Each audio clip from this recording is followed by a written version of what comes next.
This is Health Broadcasting Service HBS Radios, your global pioneers in specialist radio broadcasting, bringing you everything to enhance your health and well-being. Health is your human right. HBS, your partners in everything about your health and well-being.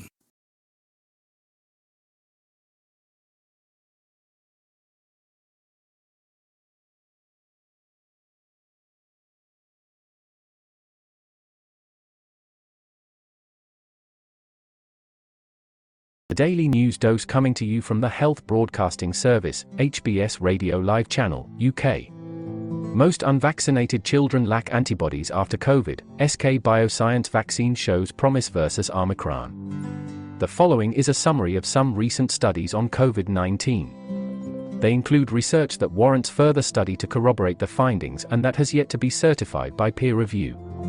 Most unvaccinated children lack antibodies after COVID-19. Most children and adolescents do not have COVID-19 antibodies in their blood after recovering from a SARS-CoV-2 infection, new data has confirmed. Starting in October 2020, researchers in Texas recruited 218 subjects between the ages of 5 and 19 who had recovered from COVID infections at some point in the past. Each provided 3 blood samples, at 3-month intervals. More than 90% were unvaccinated when they enrolled in the study. The first blood test showed infection-related antibodies in only 1/3 of the children, the researchers reported online Friday in Pediatrics. 6 months later, only half of those with the antibodies still had them. The study was designed to detect the presence of antibodies, which are only one component of the immune system's defenses, not the amount of antibodies. The level of protection even in those with antibodies is unclear.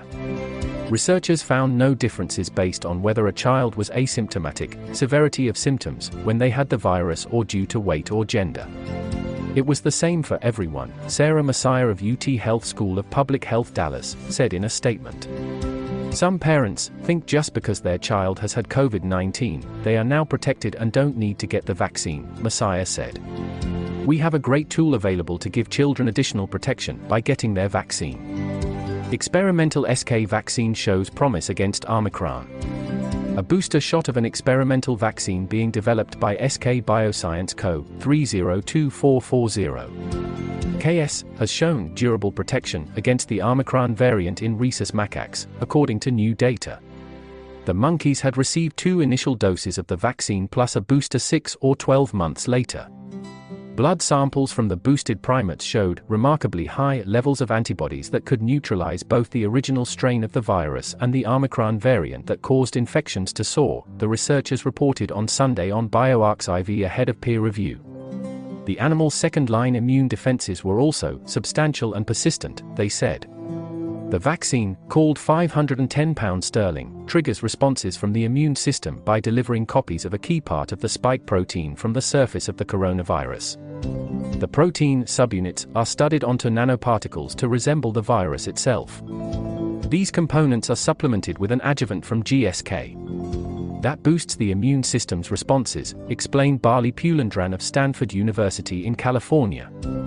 Vaccination with 2 doses, followed a year later by a booster shot, plus adjuvant, led to highly durable antibody responses and protection against Omicron infection, even 6 months later, Pulandran said.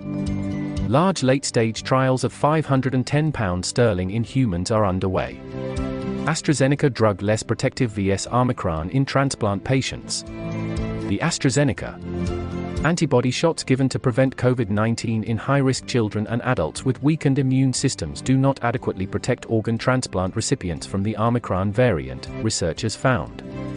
The drug, Evusheld, did protect against the Delta variant in kidney transplant recipients, and lab test results released on Monday show Evusheld can neutralize Omicron in mice, including the highly contagious BA.2 version. But among 416 kidney recipients treated with Evusheld after Omicron became the predominant variant, 9.4% developed symptomatic breakthrough infections, with 1 in 3 of those patients requiring hospitalization, researchers reported on Saturday on medRxiv ahead of peer review. 2 patients died of COVID-19. In lab experiments, the researchers exposed the BA.1 version of Omicron that caused the massive winter surge to blood samples from 15 Evusheld-treated patients. none of the samples could neutralize the virus. The U.S. Food and Drug Administration recently advised that higher doses of Evusheld are likely needed to prevent Omicron infections, and that patients who received the originally approved shots should receive booster doses. The researchers said kidney transplant recipients should be advised to maintain sanitary protection measures and undergo vaccine boosters.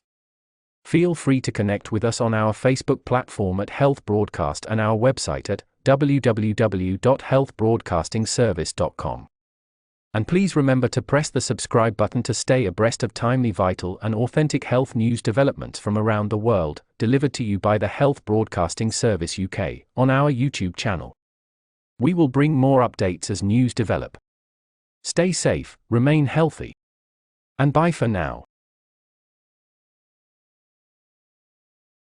You've been watching the Health Broadcasting Service YouTube channel. Your channel of excellence and distinction. Pioneering specialist radio broadcasting. Giving you the best experience. Subscribe to our channel.